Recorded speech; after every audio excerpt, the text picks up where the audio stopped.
एक संत का अपमान उन्होंने कर दिया, तो फिर भगवान ने नहीं बचाया, उन्हें 7 दिन में मरना ही पड़ा। ऐसा भगवान ने क्यों किया? भगवान चाहते तो क्या नहीं कर सकते थे? बचा सकते थे कि नहीं बचा सकते थे?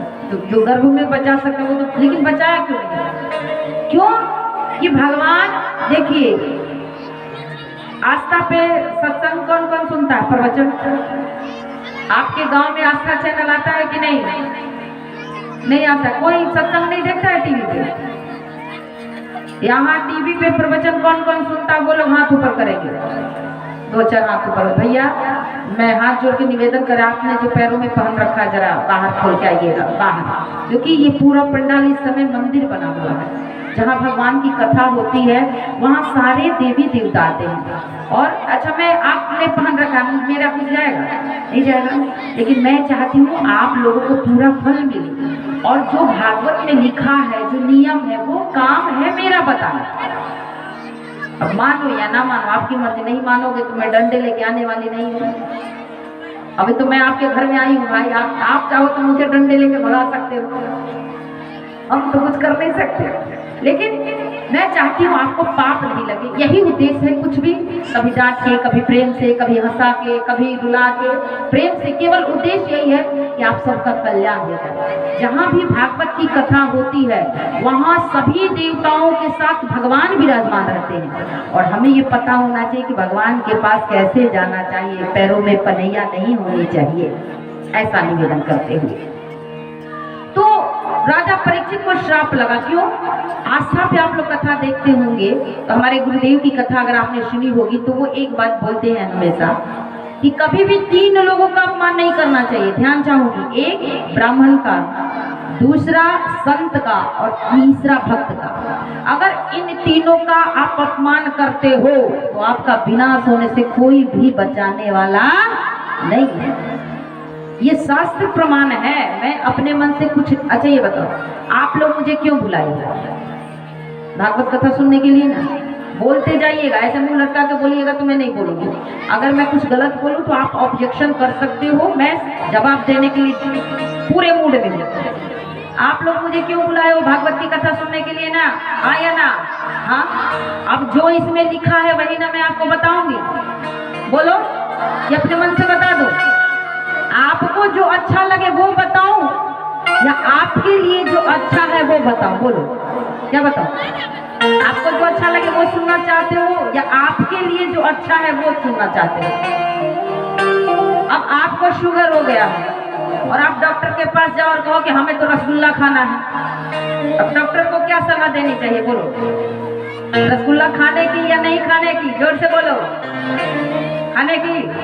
नहीं खाने की ना। और अगर डॉक्टर ने परमिशन दे दी, आपने रसगुल्ला खा लिया तो क्या होगा? कहाँ जाओगे? ऊपर चले जाओगे ना। तो वैद का काम है, जो चतुर्वेद होता है गुरु का, ये काम है कि अगर कुपथ मांगे रोगी तो चतुर्वेद नहीं देता है, क्योंकि पता है दूंगा तो वो मर जाएगा।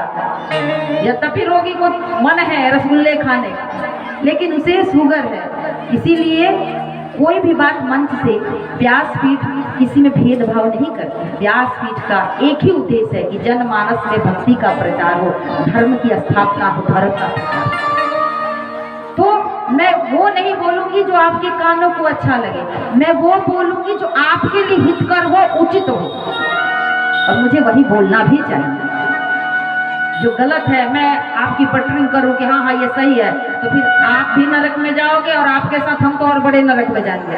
क्योंकि भगवान ने कहा इतना बड़ा स्थान देके तुम्हें भेजा था लोगों को अच्छाई बताने के लिए, और तुमने सबकी बटरिंग की, तो चलो तुम्हें बड़े वाले नरक में भेजो। कुछ भी कहने का यही अभिप्राय है कि आपका मंगल हो, आपका कल्याण हो, आप धर्म के पथ पे चले, इसके लिए आपको यहाँ से बताया जाता है। राजा परीक्षित ने संत का अपराध किया तो फिर उन्हें मरने से कोई नहीं बचा सका। जैसे ही पता चला कि मुझसे संत का अपराध हो गया कलयुग के प्रभाव से, तुरंत अपने शरीर को ने दंडित किया। कहा कि जिस शरीर से, जिन हाथों से मैंने संत का अपमान अपराध किया है, जब तक ये शरीर रहेगा तब तक अब मैं ना भोजन लूंगा, ना पानी, ना जल लूंगा, कुछ भी नहीं। अनशन का व्रत यहाँ परीक्षित ने ले लिया। एक अपमान के कारण राजा परीक्षित ने इतना बड़ा त्याग किया, और हम और आप तो रोज संतों का, भक्तों का, विप्रों का अपमान जो मुंह में आया बोलते रहते, बिना सोचे, बिना विचारे, जो कि हमारे लिए हितकर नहीं है, हित में नहीं है मेरे प्यारे। ये हमारे शास्त्रों में जो कुछ वर्णित है, अब इसके लिए कि हम वो सुन के सुधरे। बुद्धिमान व्यक्ति, जो बुद्धिमान है, वो दूसरों की गलती से सीख लेता है कि उसने गलती किया, उसके साथ ये होगा तो मैं वो गलती नहीं दोहराऊंगा। और मूर्ख व्यक्ति सीखता नहीं है, वो सुन के भी फिर वही गलती करता है और फिर वही दुख तकलीफ भोगता है। महाभारत में आपने सुना या पढ़ा होगा या सुना होगा या सभी जानते हैं कि युधिष्ठिर जी ने जुआ खेला और उसका अंजाम क्या हुआ, सबको पता है कि नहीं पता है? पता है ना? क्यों ये शास्त्रों में वर्णित है? ताकि हम उससे ज्ञान लेकर के जो हुआ वो हम ना करें। अगर हम करेंगे तो हमें भी वही झेलना पड़ेगा जो दुर्योधन ने झेला। राजा परीक्षित से संत का अपमान हुआ,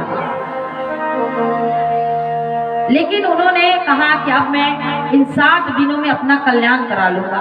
और माँ भगवती गंगा की तट पे दौड़ गए। इधर जितने भी कंदराओं में ऋषि मुनि थे, सबको पता चला कि एक धर्मात्मा राजा को श्राप लग गया है। सभी अपनी अपनी कंदराओं से निकल करके और राजा परीक्षित के पास आए, क्योंकि राजा परीक्षित धर्मात्मा है। जब किसी धर्मात्मा व्यक्ति पे अगर विपत्ति आती है तो बिना बुलाए सारे अच्छे लोग, ऋषिगण, संत, भक्तगण उसके पास आते हैं कि उसका कल्याण कैसे हो जाए। परीक्षित जी महाराज सबसे पूछते हैं कि मुक्ति कैसे होगी। कोई कहता कि दान कर लो, कोई कहता यज्ञ करो, कोई कहता तप करो, कोई सब अपने अपने मन से बताते थे। लेकिन मुक्ति के नाम पे 7 दिनों में मुक्ति हो जाए, इसके नाम पे सभी मौन हो जाते। तभी उस सभा में अवधूत वेश में भगवान व्यास के पुत्र तत्रो भगवान व्यास पुत्रे यदुक्षया गामटो मानो अनपेक्ष अलक्षलिंगो निजलाभतुष्टो। उस सभा में अवधूत के भेष में, जिनके मुखमंडल पे तेज विराजमान है, स्त्रियां और बच्चे उनके ऊपर धूल पत्थर फेंक रहे हैं, लेकिन उन्हें कोई फर्क नहीं पड़ता, क्योंकि संतों का कोई अपमान करे या सम्मान करे उनके ऊपर कोई फर्क नहीं पड़ता। उस सभा में आए और जैसे ही सुखदेव जी महाराज उस सभा में आते हैं, जितने भी सभासद थे, सभा में विराजमान लोग थे, सभी उठ खड़े हुए और दौड़ पड़े। देखो व्यास जी के पुत्र आए हैं। व्यास जी भी दौड़े, बाबा पराशर मुनि भी दौड़े, सभी दौड़ के उनका सम्मान किया। जब भी कोई संत भक्त आपकी सभा में आए तो ये हमारे शास्त्र कहते हैं, उठकर खड़े होकर बड़े आदर सत्कार के साथ, विनम्रता के साथ उनका अभिनंदन स्वागत करना चाहिए। सभी दौड़ गए कि कथा सुनाने के लिए, अरे कौन आ रहे हैं? व्यास आए, विष्णु रूप आए। जो भी जीव, कोई भी प्राणी जो भगवान की कथा कहे मेरे प्यारे, वो सामान्य नहीं होता। भगवान उसे अपनी सामर्थ्य प्रदान करते हैं कि जाओ मेरी कथाओं का गायन करो। सुखदेव जी को देखकर सभी दौड़े, सभी ने आदर सत्कार सम्मान किया। सुखदेव जी महाराज आसन पे विराजमान हुए। राजा परीक्षित ने देखा कि कोई संत महात्मा आए हैं। साष्टांग उनके श्री चरणों में एक राजा लेट गया और लेट करके उनसे पूछ रहे हैं, अतः पृच्छामि संसिद्धिं योगिनां परमं गुरु पुरुषस्य यत् कार्य म्रियमाण ससर्वथा। हे परम गुरुदेव, गुरुओं की गुरु परम गुरुदेव, ये बताइए कि जो मरने वाला हो उसे क्या करना चाहिए? जिसकी मृत्यु 7 दिनों में हो उस जीव को क्या करना चाहिए? परीक्षित जी ने ये नहीं कहा कि मैं मरने वाला हूँ, मुझे क्या करना चाहिए। उन्होंने सबके लिए पूछा। अच्छा, मरना तो सबको है, कोई है जो मरेगा नहीं? तो परीक्षित जी ने पूछा कि जो मरने वाला हो, जिसकी मृत्यु 7 दिनों में हो, उसे क्या करना चाहिए? अब ऐसा जन कल्याण का प्रश्न जब सुखदेव जी ने सुना तो बड़े प्रसन्न हुए, क्योंकि संत और भक्तजन यही चाहते हैं कि सबका कल्याण। संत हृदय नवनीत समाना। संत कौन है, भक्त कौन है? जो दूसरे के दुख में दुखी हो जाए, चाहे कोई भी हो, ग्रस्त में भी रहता हो, समझिए वो संत ही है। और जो दूसरे का दुख देख करके खुश हो, आनंद मनाए कि वे ठीक हुआ है, तो चाहे वो घर में ना भी रहता हो, वो दुष्ट ही है, वो राक्षसी है। तो यहाँ पूछते हैं जब कि हे राजन, ये बताइए उस जीव को क्या करना चाहिए? तो सुखदेव जी बड़े प्रसन्न हुए और सुखदेव जी कहते हैं, हे राजन, उस जीव को भगवान की भागवत कथा सुननी चाहिए। जो सुखदेव जी ने जवाब दिया वही आज हमारे और आपके बीच में श्रीमद् भागवत के रूप में हमारे कल्याण के लिए विराजमान है।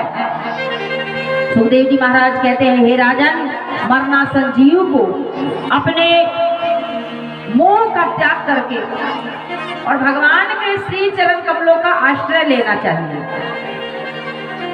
श्रीमद् भागवत महापुराण में बड़ी सुंदर व्याख्या की गई है।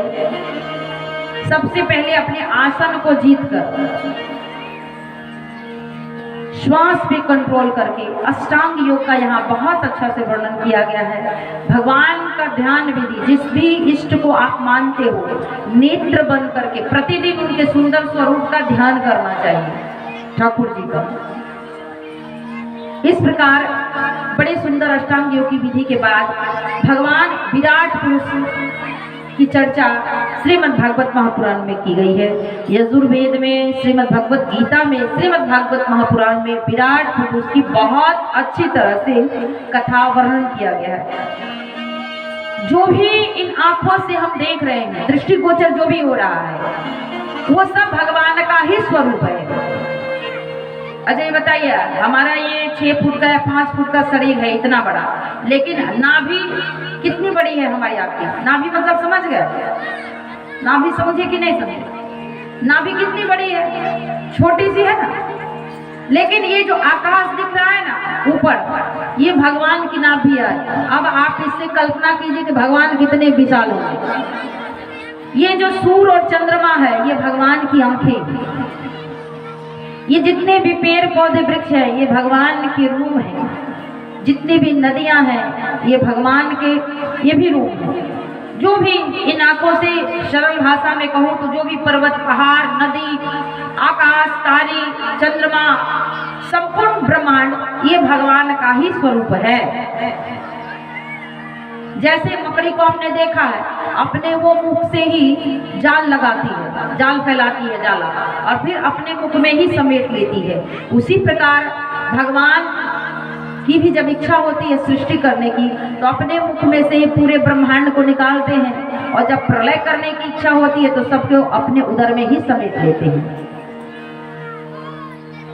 श्रद्धो मुक्ति, क्रम मुक्ति का वर्णन श्रीमद् भागवत महापुराण में किया गया है। आगे विभिन्न देवताओं की, किस देवता की पूजा करने से क्या मिलेगा। अब देखिए, अगर पति पत्नी में प्रेम चाहिए तो माँ गौरी की पूजा करनी चाहिए। इंद्रियों में बल चाहिए तो इंद्र की पूजा करनी चाहिए। माया चाहिए तो माया देवी की पूजा करनी चाहिए। मनु की पूजा करनी चाहिए।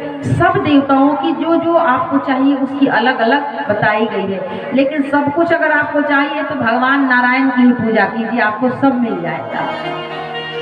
जो भी आपके इष्ट हो उनकी पूजा विशेष रूप से हमें करनी चाहिए। सबकी प्रतिष्ठा करो, लेकिन जीवन में जिसके जीवन में इष्ट होते हैं उसके जीवन में कभी अनिष्ट नहीं होता, आपका कभी भी अमंगल नहीं हो सकता है। लेकिन हमारी भक्ति आजकल सीजनल हो गई। नवरात्रि आई तो जय दुर्गा माँ, जय दुर्गा माँ। शिवरात्रि आई तो जय शिव, जय शिव, जय शिव, सही है ना। जन्माष्टमी आई तो जय श्री कृष्ण, जय श्री कृष्ण, जय श्री कृष्ण, सही है ना भैया? यही करते हैं। करना चाहिए, ठीक है, गलत बात नहीं है, लेकिन इष्ट आपकी एक होनी चाहिए। आप शिव को मानिए, राम को मानिए, कृष्ण को मानिए, दुर्गा को माँ को मानिए। तो अगर शिव की भी पूजा कीजिए तो कहिए, हे शंकर भगवान, मुझे प्रियकांत जी के श्री चरण कमलों में मेरी मति लग जाए, मुझे उनकी भक्ति प्रदान कर दो। तो इष्ट एक होनी चाहिए और उनकी पूजा हमें सच्चे मन से, जीवन का परम उद्देश्य है भगवत प्राप्ति। अपने हर काम में भगवान को सम्मिलित कीजिए। देखिए, जीवन आप भी जीते हैं और संत भी जीते हैं, भक्त भी जीते हैं। आप भी भोजन ग्रहण करते हैं और भक्त भी भोजन करते हैं। ऐसा थोड़ी है कि संत भक्त भूखे रहते भोजन नहीं करते हैं कि नहीं। लेकिन अंतर क्या है? आप जो बनाते हो बिना पवित्रता के साथ बनाया और सब बटक लिया, यही करते हो ना। लेकिन एक संत, एक भक्त कुछ भी बनाता है तो वो प्रसाद बनता है। कुछ भी बनाया, पहले ठाकुर जी को भोग लगा के और फिर ग्रहण किया। जल भगवान, कुछ भी, यही अंतर है। आप खाना खाते हो, वो भोजन प्रसाद करते हो। ये सब कथाएं इसलिए है, कोई भी ऐसा नहीं है जिसमें कमी नहीं है। चाहे संत महात्मा, सब में कमी है, सबसे पाप होते हैं। लेकिन इसका ये मतलब नहीं कि हम जानबूझकर दिन रात पाप में ही लिप्त रहे, पाप ही करते हैं।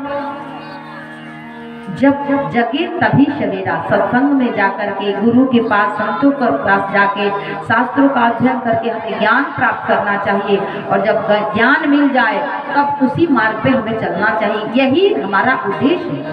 कमियां किसमें नहीं है, लेकिन इसका मतलब थोड़ी है कि हम जीवन भर कमियों में ही लिप्त रहें।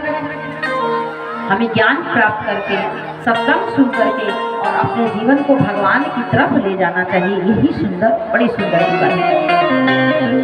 आगे भगवान की भागवत के लक्षणों का वर्णन किया गया है। विराट शरीर की उत्पत्ति कैसे हुई, इसका वर्णन है। एक बार की बात है, ये सृष्टि की रचना कैसे हुई। भगवान बट वृक्ष के पत्ते पे सोए थे, शयन कर रहे थे, छोटा सा रूप बना के। प्रयागराज कौन कौन गया है? नहीं गए हो आप लोग, यहीं बैठ के मुंडी मार रहे हो। प्रयागराज में अक्षय वट है।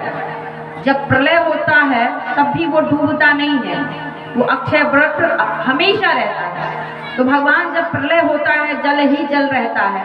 भगवान उस वट वृक्ष के पत्ते पे छोटा सा रूप बना के, आप सोचिएगा कि वट वृक्ष का पत्ता कितना बड़ा होता है, इतना बड़ा होगा ज्यादा से ज्यादा।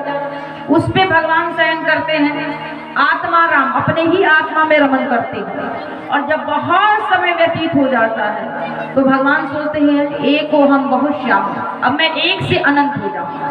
और जैसे ही भगवान सोचते हैं, भगवान तो समर्थवान है, भगवान की नाभि से एक कमल, और कमल से ब्रह्मा जी उत्पन्न होते हैं। और ब्रह्मा जी जब तप करते हैं तो भगवान नारायण का साक्षात्कार होता है। भगवान नारायण कहते हैं कि आप सृष्टि की रचना कीजिए। तो कहते हैं भगवान ब्रह्मा जी भगवान से कहते हैं कि भाई डॉक्टर अगर बनना है तो डॉक्टरी पढ़नी पड़ेगी, वकील बनना है तो वकालत पढ़ना पड़ेगा, तो मुझे भी सृष्टि की रचना करनी है तो मुझे भी पढ़ाइए, मुझे भी ज्ञान दीजिए। तो ज्ञान रूप में भगवान नारायण इस भागवत का ज्ञान, जो चतुर्श्लोकी भागवत के नाम से विख्यात है, इसका ज्ञान नारायण ब्रह्मा जी को देते हैं। कहते हैं अहमेवास्मेवाग्रे नान्यद यत् शत शतः परम पश्चादहं यदेतच्च यो वसिष्येत सौम्यः ऋतीर्थं यत्र प्रतीयेत न प्रतीयेत चात्मनि तदा विद्या आत्मनो माया यथा भाषु यथा महान्ति भूतानि भूतेषु च वचसेवनो प्रविष्टानि तथा तेषु नाति स्वः एतदेव जिज्ञास्य तत्त्वजिज्ञासुणात्मनः अन्वयं व्यातिरेकाम्या यद् अस्यात् सर्वत्र सर्वदा। ब्रह्मा जी को ज्ञान देते हैं, हे ब्रह्मा जी, जो कुछ भी दिख रहा है वो मैं ही हूँ। सृष्टि के रूप में जो कुछ दिख रहा है, जो कुछ बच रहा है, वो सब मैं ही हूँ। जैसे अब माताएं गोल्ड पहनती है, गूढ़ बात है, ध्यान से समझिएगा तब समझ में आएगा। आपने ज्वेलरी पहन रखी है, कान का झुमका, तो झुमका पहन रखा है, तो झुमका बनता किससे है? सोना से। बनाने वाला कौन है? सोनार। अब उसी झुमके को गला करके गला दीजिए तो क्या बचेगा? सोना बचेगा नहीं। सोना से ही ना झुमका आया है, अलग से तो नहीं आया है। सोनार ने, यानी सोना हुआ उपादान कारक और सोनी हुआ निमित्त कारक। ये गूढ़ विषय है, मैं फिर भी बहुत सरलता से प्रयास कर रही हूँ आपको समझाने का। उसी प्रकार भगवान उपादान कारक और निमित्त कारक दोनों भगवान ही है। यहाँ सोना से ज्वेलरी बनाने के लिए सोना अपने आप में झुमका नहीं बन जाएगा, सोनी चाहिए ना। लेकिन यहाँ भगवान ही सब कुछ बन गए हैं। उपादान कारक भी भगवान है और निमित्त कारण भी भगवान ही है, क्योंकि भगवान के सिवा कुछ था ही नहीं। जब प्रलय था तो भगवान को छोड़ के कुछ था ही नहीं, तो फिर भगवान बनाते किससे? तो भगवान ही सब रूप में अपने आप को ही भगवान ने विस्तार किया। ममीवान से जीव लोके, भगवान के ही अंश स्वरूप हम सब हैं। बस ये है कि हम सब अपने स्वरूप को भूल ही बैठे हैं। और सत्संग, कथा, प्रवचन का आपको आपके स्वरूप से परिचय कराती है कि आप कौन हो। अपने स्वरूप को पहचानो और पहचान करके अपना कल्याण करो। लेकिन अब सुनोगे ही नहीं तो क्या करोगे? तो ब्रह्मा जी को भगवान ने ज्ञान दिया चतुर्श्लोकी भागवत, और ब्रह्मा जी ने सृष्टि की रचना करना प्रारंभ कर दी। 10 प्रकार की सृष्टि की रचना की, लेकिन ये सृष्टि आगे बढ़ ही नहीं रही। तो ब्रह्मा जी के नेत्र खींच गए, क्रोधित हो गए, ब्रह्मा जी की भौहें चढ़ गई। और जब भौहें चढ़ी तो उससे एक रोता हुआ बालक प्रकट हुआ। उस बालक ने कहा कि मेरा नामकरण करो। रोने के कारण उस बालक का नाम हुआ रुद्र। बोलिए शंकर भगवान की जय। अब शंकर भगवान को ब्रह्मा जी ने कहा कि आप सृष्टि की रचना कीजिए, तो शंकर भगवान ने अपनी तरफ भूत प्रेतों की रचना शुरू कर दी। तो ब्रह्मा जी ने कहा कि बाबा आप बस ही करो। तो शंकर भगवान नमन करके चले गए तपस्या करने के लिए। अब ब्रह्मा जी ने मैथुनी सृष्टि की रचना की और सबसे पहले मनु शत्रुपा का निर्माण किया। अब दोनों ने कहा कि भाई पूरी पृथ्वी तो जलमग्न है, जल में डूबी हुई है, तो हम रहे कहाँ? सोचने लगे। तभी ब्रह्मा जी सोचने लगे कि पूरी पृथ्वी जल में डूबी हुई है, ये दोनों रहेंगे कहाँ? तभी ब्रह्मा जी की नासिका से एक छोटा सा बारह प्रकट हुआ। अब ब्रह्मा जी सोच ही रहे थे कि ये प्रभु की कौन सी लीला है, तब तक वो छोटा सा बारह विशाल रूप में प्रकट हो गया। बोलिए 12 भगवान की। भगवान 12 अवतार में, शुक्र अवतार में आकर के, और जो पृथ्वी जल में डूबी हुई थी, हिरण्याक्ष मल का कोटा बना करके पृथ्वी को जल में लेके गया था। उसी समय भगवान जाते हैं और पृथ्वी को लेके आने लगे। तब हिरण्याक्ष आता है और यहाँ पृथ्वी हिरण्याक्ष का वध करके भगवान पृथ्वी को सुरक्षित पुनः स्थापित करते हैं, स्थापना करते हैं। और मनु और शत्रुपा रहने लगे। मनु की संतान होने के कारण हम लोग मानव, हमें मानव कहा जाता है। हम सब मनु की संतान हैं। मनु महाराज की 3 पुत्रियां और 2 पुत्र हुए, उत्तानपाद और प्रियव्रत जी महाराज। प्रियव्रत उनकी पुत्री हुई देवहूति जी महाराज। देवहूति का विवाह कपिल मुनि, कर्दम मुनि से हुआ, जो कि ब्रह्मा जी की छाया से उनका जन्म हुआ था। बड़े ही योगी थे कपिल मुनि, इतने बड़े योगी थे कि जब विवाह करके लेके आए, जैसे ही विवाह करके लाए और तुरंत समाधि में चले गए। बहुत दिनों तक समाधि में रहे। उनकी पत्नी देवभूति जी बड़े भाव से, बड़े श्रद्धा के साथ लंबे समय तक, दीर्घ काल तक अपने पति की सेवा में रत रही। अच्छा, आजकल की देवियां होती, पति विवाह करके आते और समाधि में बैठ जाते, हमें छोड़ के, तो हम क्या करते हैं? और तो तुरंत अपने मायके चले जाते। इसी के लिए ब्याह करके लाए थे क्या? लेकिन देवभूति जी हमारी और आपकी तरह नहीं थी। बहुत भाव से सेवा की। बहुत समय जब व्यतीत हो गया और जब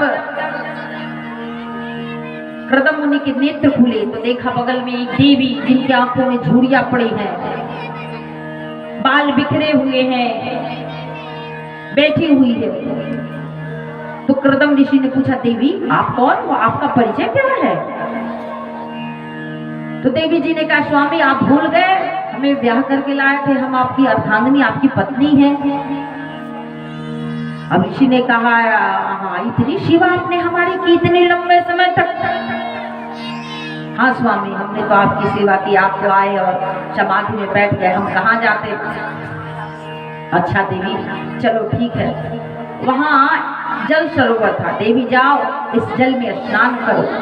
जैसे ही देवभूति जी उस जल में स्नान करने के लिए गई, तुरंत वहाँ देव कन्याएं प्रकट हो गई और देवभूति जी का ऐसा श्रृंगार किया, ऐसा श्रृंगार किया मानो अभी अभी ही विवाह करके आई हुए। इतनी सुंदर, इतनी सुंदर, इतनी सुंदर हो गई। ये देखिए, ये है हमारे संतों का तप। और कृदम मुनि ने बड़ा सुंदर कामद विमान का निर्माण किया। ये जो हेलीकॉप्टर, जहाज, हवाई जहाज आप लोग देख रहे हो, ये हमारे ऋषियों ने बहुत पहले ही इसका निर्माण कर दिया था। लेकिन प्रॉब्लम ये है कि आजकल हमारे संतगण जो बताते हैं उसे नहीं मानते हैं, और अमेरिका से कुछ आ जाए विदेशी, वो हम बहुत मानते हैं। शास्त्र में जो बताया जाए ये तो इन लोग का यही काम है, लेकिन दूसरा कोई बता दे तो वो बात हम जरूर मानते हैं। तो सबसे पहले समझिए, हेलीकॉप्टर का निर्माण कृदम ऋषि ने किया था और अपनी पत्नी के साथ बहुत लंबे समय तक उन्होंने उस विमान में विहार किया। पहले 9 कन्याओं ने जन्म लिया और वो 9 कन्याएं इतनी धर्म के पथ पे चलने वाली थी, इतनी आध्यात्मिक थी कि आज भी उनकी कीर्ति का गायन शास्त्रों में हो रहा है। 9 कन्याओं के बाद ऋषि ने कहा कि अब मैं जाऊंगा तपस्या करने के लिए। तो देवभूति जी ने कहा, स्वामी आप तो जाइएगा, लेकिन कन्याओं का तो विवाह हो जाएगा, मैं किसके सहारे रहूंगी? तब ऋषि को याद आया कि भगवान ने वरदान दिया था कि मैं तुम्हारे यहाँ जन्म लूंगा, तुम्हारे यहाँ। तो ऋषि के यहाँ कपिल देव भगवान का प्राकट होता है। बोले कपिल देव भगवान की। कपिल देव भगवान जिनकी गणना 24 अवतारों में की जाती है, पहले दूसरे दिन मैंने सुनाया था। अब कृदम ऋषि तपस्या के लिए चले जाते हैं, अपनी पत्नी को अपने बेटे के भरोसे छोड़ के। धीरे धीरे समय व्यतीत हुआ। एक दिन देवभूति जी अपने पुत्र के पास जाती है और पुत्र के पास जाकर के बैठती है, पूछती है कि पुत्र हमने सुना है कि तुम भगवान हो, ये कपिल देव भगवान के ही अवतार हैं। जाकर के पूछती है, माँ देखिए ज्ञान कहीं से मिले तो ले लेना चाहिए। जैसे अगर सोना आपके गांव के कचरे में पड़ा हो, बड़ा सा गोल्ड, तो आप क्या करोगे? उठाओगे कि छोड़ दोगे? उठा लोगे कि कहोगे कि नहीं नहीं, हमारे मुंह पे तो कहोगे नहीं उठाएंगे, लेकिन देखो कोई देख नहीं ना तो झट से उठा लोगे।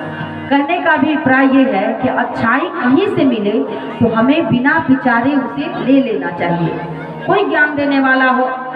दूसरी बात, आयु में छोटा या बड़ा होने से कोई छोटा बड़ा नहीं होता। जो ज्ञान में बड़ा है वो अगर आयु में आपसे छोटा भी है तो वो बड़ा ही है, उससे ज्ञान हमें ले लेना चाहिए। अब देखो यहाँ माँ है देवभूति और पुत्र है कपिल देव भगवान, लेकिन ज्ञानी है तो माँ अपने पुत्र से ज्ञान ले रही है। माँ अपने पुत्र के पास गई, प्रणाम किया और कहा कि हे पुत्र, हमने सुना है कि तुम भगवान हो। तो कपिल देव भगवान ने कहा, हाँ माँ भगवान तो हूँ। तो पुत्र मैं तुमसे कुछ पूछना चाहती हूँ। तो कहा कि माँ पूछिए, क्या पूछना चाहती हैं?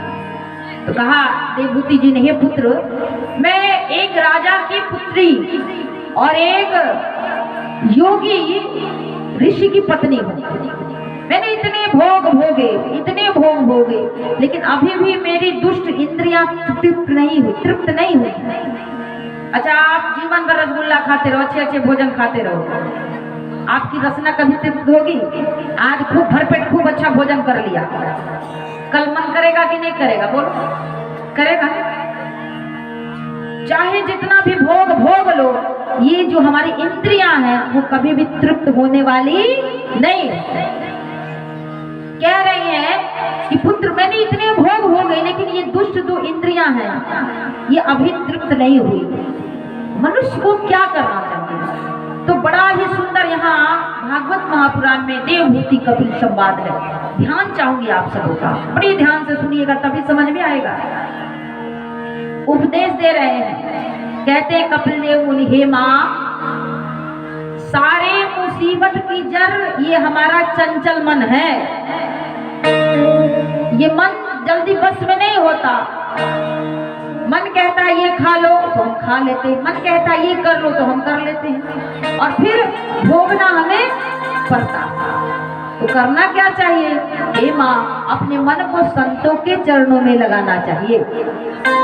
संतों के चरणों में क्यों लगाना चाहिए? कि जब हम संतों के चरणों में अपने मन को लगाएंगे तो संत भगवान की कथा सुनाएंगे, और दिन रात भगवान के यशोगान सुन के हमारा मन भगवान में लग जाएगा। और जब भगवान में हमारा मन लग जाएगा तो फिर सहज ही हमारा कल्याण हो जाएगा। आपको पता है आपका और मेरा जन्म कैसे हुआ है? पहले मनुष्य जीवात्मा अन्न पे गिरता है और उस अन्न को काटा जाता है, फिर पीटा जाता है, फिर पिसाई होती है, और तब जाकर के घर में आता है तैयार होकर के, और फिर उसको पकाया जाता है चावल या रोटी, और उसको जीव खाता है। खा के वो शुक्र बनता है, और स्त्री पुरुष के मिलन से गर्भाशय में वो पहुंचता है। इतने प्रोसेस के बाद, इतने कष्ट झेलने के बाद गर्भ में अनेक पीड़ाएं होती हैं।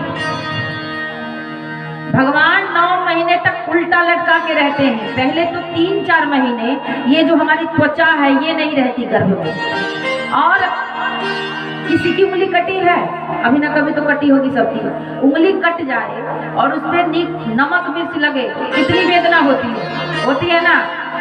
आपकी उंगली कट गई है, समझिए, आपकी उंगली कट जाए और उस पर नमक मिर्च लग जाए, तकलीफ होता है कि नहीं? होता है। जब हम गर्भ में रहते हैं 4 महीने तक ये त्वचा नहीं रहती है, और माँ जितना भी नमक मिर्च खाती है सब बच्चे को लगता है। बच्चा गर्भ में चिल्लाता है, बचाओ बचाओ बचाओ बचाओ, लेकिन बाहर वाले लोग सुनते नहीं है। बाहर वाले तो, माँ कहती है अजी सुनते हो, मैं मॉम बनने वाली हूँ। दादी कहती है सुनते हो, मैं दादी बनने वाली हूँ। अंदर जीव चिल्ला रहा है, भयंकर पीड़ा वेदना हो रही है, और हम सब ये वेदना झेल के आए हैं, लेकिन याद नहीं है हमें, और अच्छे कर्म नहीं करेंगे तो फिर उसे भोगना पड़ेगा। श्री राधे, श्री राधे, श्री राधे।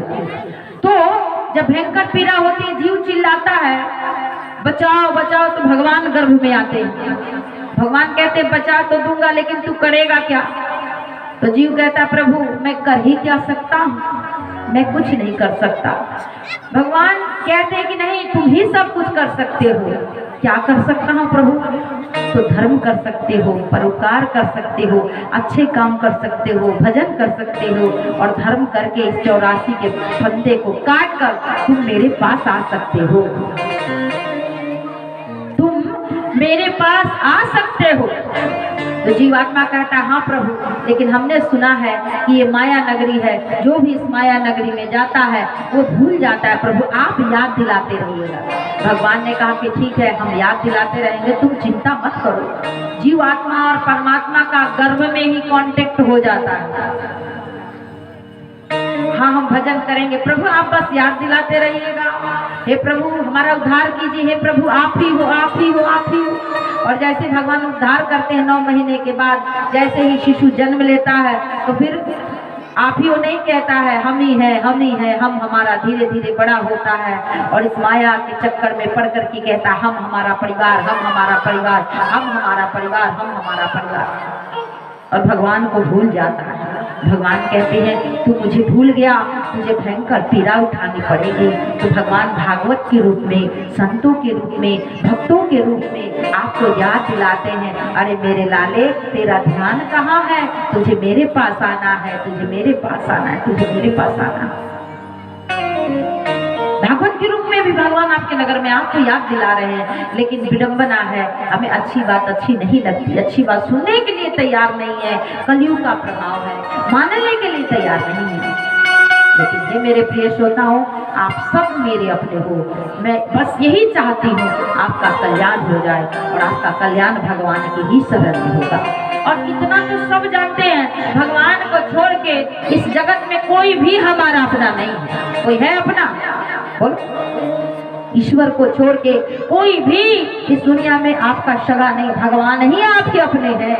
और भगवान कब से हमारी और आपकी प्रतीक्षा कर रहे हैं, लेकिन हम ही ऐसे हैं मंद बुद्धि कि भगवान को जन्मों जन्म से भूले बैठे हैं और बार बार दुख भोग रहे हैं, लेकिन भगवान को याद नहीं करते। बड़ा सुंदर कपिल देव भगवान अपनी माँ देवभूति को यहाँ ज्ञान देते ही माँ मनुष्य को अपने चंचल मन को, अपने विषयी मन को संतों के चरणों में लगा करके भगवान की कथा को श्रवण करके भगवान का भजन कर करके, बड़ा सुंदर यहाँ भक्ति योग का वर्णन किया है, भक्ति करके और अपना कल्याण करना चाहिए। उपदेश देकर कपिल देव भगवान गंगा सागर की तरफ चले गए। देवभूति जी भक्ति में इतनी तन्मय हो गए कि वही नदी के रूप में प्रवाहित होने लगी। बड़ी सुंदर सुंदर ऐसी कथा है। आगे श्रीमद् भागवत महापुराण में सती चरित्र का वर्णन किया गया है। एक बार त्रेतायुग एक बार त्रेतायुग आई, शंभु गए कुंभज ऋषि पाहि, शंभु गए कुंभज ऋषि पाहि। राम कथा मुनि बरज बखानी, राम कथा मुनि बरज बखानी, सुनी महेश परम शिरोमणि, सुनी महेश परम शिरोमणि। श्री राम जय राम जय जय, श्री राम जय राम जय जय राम। एक बार त्रेतायुग माही, एक बार त्रेतायुग माही, शंभु गए कुंभज ऋषि पाहि, शंभु गए कुंभज ऋषि पाहि। राम कथा मुनि बरज बखानी, राम कथा सुनी महेश परम सुखमानी, सुनी महेश परम सुखमानी। श्री राम जय राम जय जय राम, श्री राम जय राम जय जय राम, श्री राम जय राम जय जय राम, श्री राम जय राम जय जय राम। बोलिए शंकर रामचंद्र भगवान। एक बार त्रेता युग में भगवान शंकर सती के साथ जा रहे हैं कथा सुनने के लिए। अच्छा, शंकर भगवान कहाँ रहते हैं पता है कि नहीं? कहाँ रहते हैं? कैलाश पे रहते हैं। और कथा सुनने के लिए जा रहे हैं। कहाँ जा रहे हैं? कुंभज ऋषि के पास, यानी ऊपर से नीचे उतर रहे हैं। मतलब हमें सिखा रहे हैं कि कथा सुनने जाओ तो अभिमान के शिखर से उतर के नीचे उतरो, तभी कथा बुद्धि में पड़ेगी। कथा सुनने कौन जा रही है? संग सती जग जननी भवानी। जब कथा सुनने जा रही है सती जी, तो गोस्वामी तुलसीदास जी लिखते हैं संग में कौन जा रहा है? तो कोई सम्मान नहीं जा रहा, जग की जननी जा रही है, यानी कथा सुनने वालों का सम्मान बढ़ जाता है। अभी आप सब यहाँ बैठे हो कथा सुनने के लिए, और लोग यहाँ से निकलेंगे तो क्या कहेंगे कि कथा सुनने के लिए कौन बैठे हैं? भक्त बैठे हैं। क्या कहेंगे? देखो देखो भक्त कथा सुन रहे हैं। यही ना कहेंगे भाई जी? और अपने दिल पे हाथ रख के कहो कि कितने भक्त हो तुम। बोलो अपने, मैं कुछ नहीं कहूंगी, आप सब समझदार हो, कितने बड़े भक्त हो ये तो आप सब लोगों को पता है। तो कहने का अभिप्राय है कि आपने अच्छा कार्य किया, अच्छे का संग केवल किया तो आपका सम्मान बढ़ गया, आप भक्त बन गए। भक्त हो नहीं, लेकिन कथा पंडाल में बैठे हो, व्यास जी के सामने बैठे हो, भागवत जी के सामने बैठे हो, तो आपका सम्मान बढ़ गया। लोग कहेंगे कि भक्त बैठे हैं। हो सके 2-4 बेबड़ा भी यहाँ के बैठे होंगे इस भीड़ में, कौन पता कौन किस मन से बैठा है, ये तो मुझे नहीं पता, आपको भी नहीं पता। अच्छे भी होंगे, बुरे भी, सब तरह के लोग होंगे। यहाँ तो चेकिंग चल नहीं रही है कि भाई कौन चोर है कौन शरीफ है। भेदभाव, जो आओ बैठो और सुनो और कथा अपना कल्याण करो। तो सती जी गई कथा सुनने के लिए शंकर भगवान के साथ। तो नियम तो ये है कि आचार्य की पूजा यजमान को करनी चाहिए, लेकिन जब देखा कुंभज ऋषि ने कि भाई तीनों लोग के मालिक शंकर भगवान कथा सुनने के लिए आए हैं, तो गए पूजा करने के लिए, पूजा किया। और ये दृश्य सती जी ने देखा, तो सती जी ने सोचा रहे ये क्या कथा सुनाएंगे, जो हमारे पति की पूजा कर रहे हैं ये क्या कथा सुनाएंगे। और उसी समय मन में अश्रद्धा आ गई, मन में अश्रद्धा आ गई। तो शंकर भगवान ने तो बड़े मन से कथा सुनी महेश परम सुख मानी, लेकिन सती जी ने कथा सुनी ही नहीं। अब जब आप कथा पूरी सुनोगे नहीं तो आपके मन में संशय होगा कि नहीं होगा। भागवत की कथा चल रही है, 7 दिन की कथा, आप 1 घंटे के लिए आओ, आधे घंटे के लिए आओ, तो आपको पूरी कथा समझ में आएगी? बोलो, अगर पूरी समझना है तो आपको पूरी कथा सुननी पड़ेगी। जैसे आप कोई विषय पढ़ रहे हो, मैथ, फिजिक्स, जो भी है, इंग्लिश, ग्रामर, जो भी, तो आपको पूरा बुक पढ़ना पड़ेगा, पूरा बुक समझना पड़ेगा, तब जाके वो विषय आपको समझ में आएगा। सही कह रहे हो ना भाई लोग? ये गलत है, सही है ना?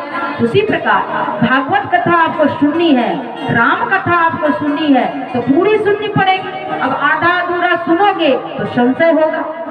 सती जी ने कथा सुनी ही नहीं। देखिए, बोलने वाला वक्ता चाहे कितना अच्छा बोले, आपको जब तक उसके प्रति श्रद्धा नहीं होगी, भाव से आप सुनोगे नहीं, तब तक आपको कुछ भी मिलने वाला नहीं। मैं कितनी अच्छी बात कहूँ, आपके अंदर अभिमान हो रही है, क्या कथा सुनाएगी, आप मन से सुनो नहीं, 7 दिन सुनो नहीं, तो आपके बुद्धि में कुछ पल्ले पड़ेगा? नहीं पड़ेगा। अगर बुद्धि में कुछ पड़ जाए, इसके लिए 7 दिनों तक नियम से पूरी कथा सुननी पड़ेगी। अब सती जी ने तो कथा सुनी नहीं, शंकर भगवान ने बड़े भाव से, शंकर भगवान हमारे तो सीधे हैं, बड़े भाव से पूरी कथा सुनी। समय व्यतीत हुआ, बाबा ने भक्ति में दक्षिणा में दी कुंभज ऋषि को, और बाबा चले। और जब चले तो त्रेता युग था, भगवान राम उस समय लीला कर रहे थे, सीता जी का हरण हुआ था। और जिस प्रकार एक कामी पुरुष स्त्री के लिए ललायित रहता है, उस प्रकार भगवान श्री राम पत्तों से, फूल से, वृक्ष से, सबसे पूछ रहे थे, सीता कहाँ है, सीता कहाँ है, सीता कहाँ है, सीता कहाँ है। शंकर भगवान ने देखा कि मेरे प्रभु अभिनय कर रहे हैं, क्योंकि शंकर भगवान ने तो कथा सुन रखी थी, इसीलिए उन्हें पता था कि भगवान लीला कर रहे हैं, देवताओं का कार्य बनाने के लिए भगवान अवतरित हुए हैं और लीला बस में कर रहे हैं। भगवान को सीता जी पता नहीं कि सीता जी कहाँ है, राम जी को पता है कि नहीं कि सीता जी कहाँ है, लेकिन भगवान यहाँ अभिनय कर रहे थे, लीला कर रहे थे। तो शंकर भगवान ने दूर से ही प्रणाम किया। शंकर भगवान के इष्ट हैं श्री राम जी। जय सचिदानंद। अब सती ने जब देखा तो सती कहने लगी, सारी दुनिया तो मेरे पति को प्रणाम करती है, इनकी पूजा करती है, ये किसे प्रणाम कर रही है, किसकी पूजा कर रहे हैं। शंकर भगवान से पूछने लगी, बाबा सारी दुनिया तो आपकी पूजा करती है, आप किसको प्रणाम कर रहे हो? तो कहा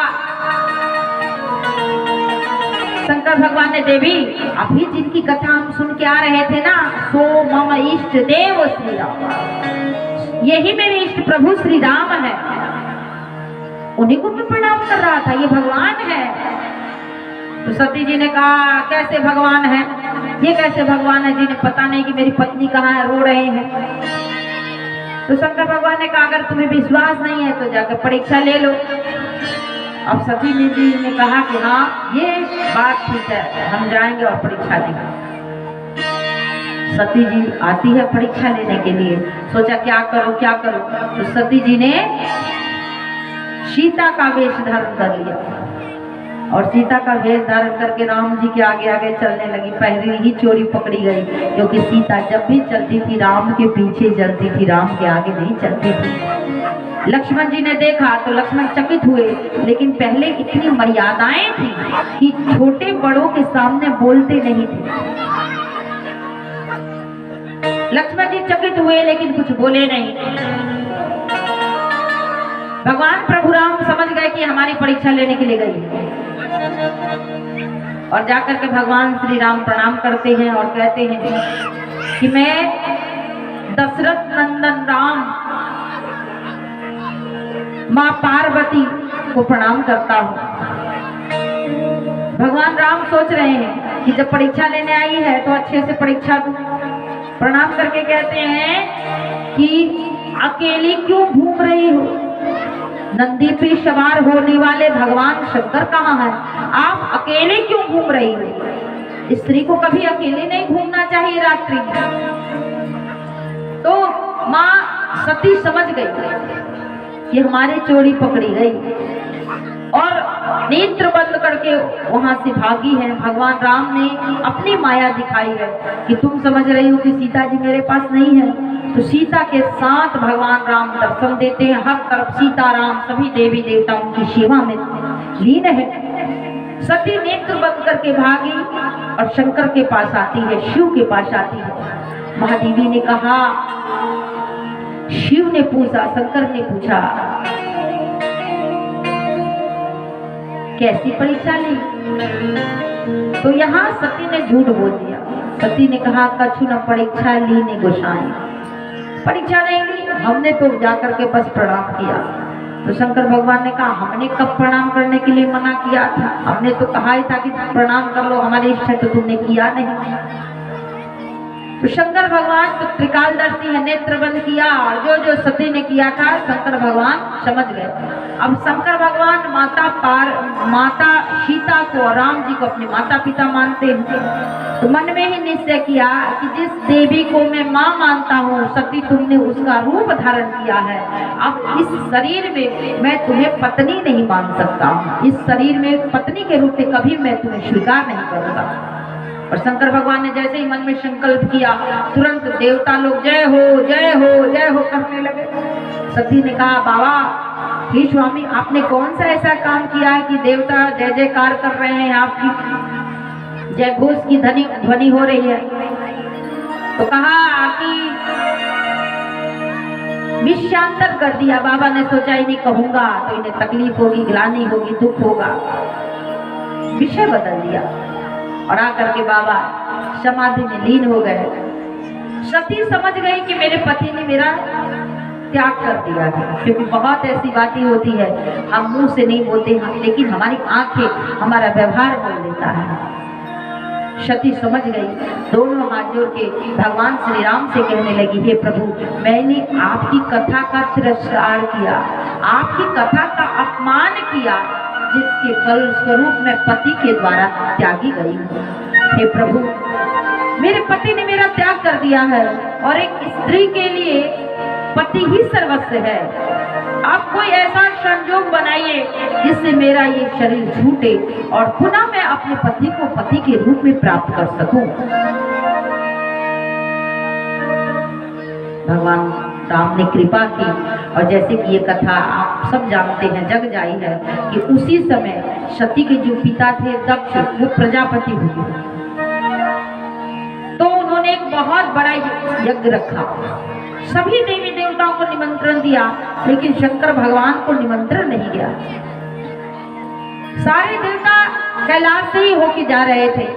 उसी समय बाबा फिर सती को राम कथा सुना रहे थे और फिर सती का ध्यान गया कि ये देवता कहाँ जा रहे हैं। सती ने पूछा महादेव से कि हे स्वामी, ये देवता कहाँ जा रहे हैं। तो बाबा ने कहा कि आपके पिता के यहाँ यज्ञ हो रहा है, उसी में सम्मिलित होने के लिए जा रहे हैं। तो सती ने कहा कि मेरे पिता के यहाँ यज्ञ हो रहा है तो हम नहीं चलेंगे क्या? शंकर भगवान ने कहा कि पिता के यहाँ, मित्र के यहाँ, गुरु के यहाँ बिना बुलाए भी जाना चाहिए, लेकिन हमारे जाने से कोई द्वेष माने, किसी को अच्छा ना लगे, तो फिर वहां बिना बुलाए नहीं जाना चाहिए। तुम्हारे पिता हमसे द्वेष मांगते हैं। लेकिन देवियों की एक विशेषता हो, मायके में कुछ और ये ना जाए, ये कभी होने वाला नहीं है। अच्छा देवियों बताएंगे, आपके मायके में आपके भाई का विवाह और पति कहे नहीं जाना है, कौन कौन माताएं मानेंगी? हाथ ऊपर करो जो जो नहीं जाएंगी पति के कहने से। अरे हम तो जाएंगे, पति की ऐसी की तैसी, हम नहीं जाएंगे, हमारे भाई का विवाह हम नहीं जाएंगे। अरे आपकी बात तो छोड़ो, सती जी नहीं मानी। सती जी ने कहा अच्छा हमारे पिता के यहाँ यज्ञ हो रहा है, हम नहीं जाएंगे। शंकर भगवान ने बहुत समझाया, लेकिन सती मैया मानने वाली नहीं थी। सती ने कहा आपको चलना है तो चलो, नहीं तो अपन जा रहे हैं। और सती माँ चली गई। जब सती माँ अपने मायके पहुंची तो किसी ने उनसे बात नहीं किया। एक उनकी माँ आई, माँ तो माँ होती है, माँ ने उनकी कुशल छेम पूछा, और जो बहनें थी वो मजाक उड़ाने के लिए, तंज कसने के लिए, अरे आप तेरा पति कुछ कमाता है कि नहीं, कि ऐसे ही भीख मांग मांग के खाता है।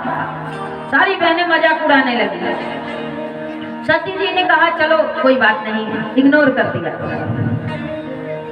सती जी आगे गई, सोचा जहाँ यज्ञ हो रहा है यज्ञशाला में जाए देखें। और जब सती जी यज्ञशाला में गई, यज्ञशाला में पहुंची तो देखा सभी देवताओं का तो आसन है, लेकिन शंकर भगवान का आसन कहीं नहीं है।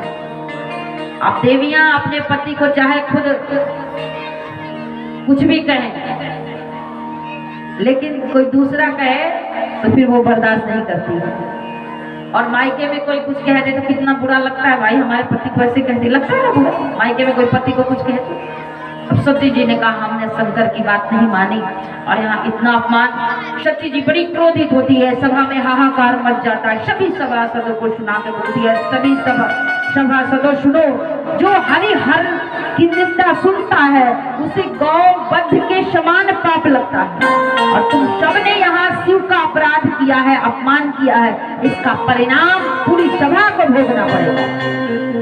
मेरे पिता की बुद्धि मारी गई है, इसने शिव का अपमान अपराध किया है।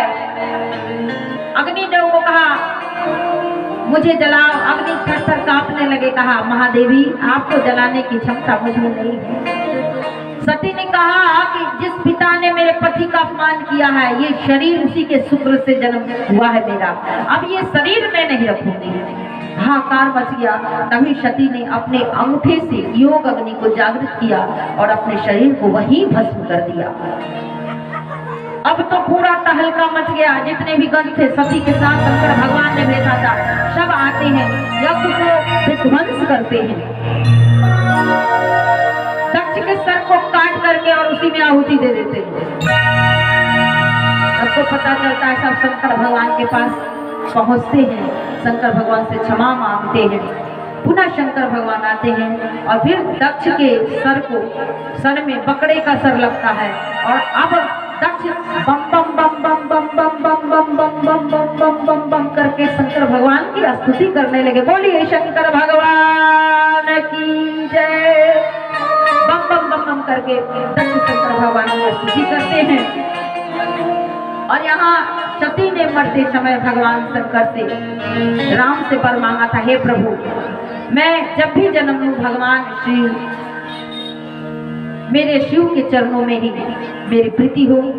सती जी दोबारा पार्वती के रूप में। अभी तो दक्ष मतलब होता है इनका कुशल, अभिमान। दक्ष के यहाँ इनका जन्म हुआ था, और अब हुआ मैना के यहाँ, यानी मैना, मैं कुछ नहीं हूँ, जिसके अंदर देखिए हर कथा में कुछ शिक्षा छुपी हुई है। जब तक आपके अंदर अहंकार रहेगा तब तक आपको भगवान मिलने वाले नहीं। जब तक आपकी मैं जिंदा रहेगी तब तक आपको परमात्मा मिलने वाले नहीं है। इस बार सती का जन्म मैना के यहाँ हुआ, यानी मैं कुछ भी नहीं हूँ, मैं जिसके अंदर नहीं है पार्वती के रूप में जन्मती है। जैसा कि आपको पता है नारद के उपदेश पे तपस्या करके और पुनः शिव के साथ इनका विवाह होता है। ये विस्तार से शिव विवाह की कथा शिवरात्रि के दिन में आपको सुनाऊंगी। अब सुनिए भागवत महापुराण में ये सती चरित्र क्यों है। सती जैसी जो देवी नहीं महादेवी है, उन्होंने भगवान की कथा का तिरस्कार किया तो उनके साथ जो हुआ वो परिणाम अभी आपने सुना या पहले भी आपने सुना होगा। ये कथा बहुत प्रचलित है, सबको पता है।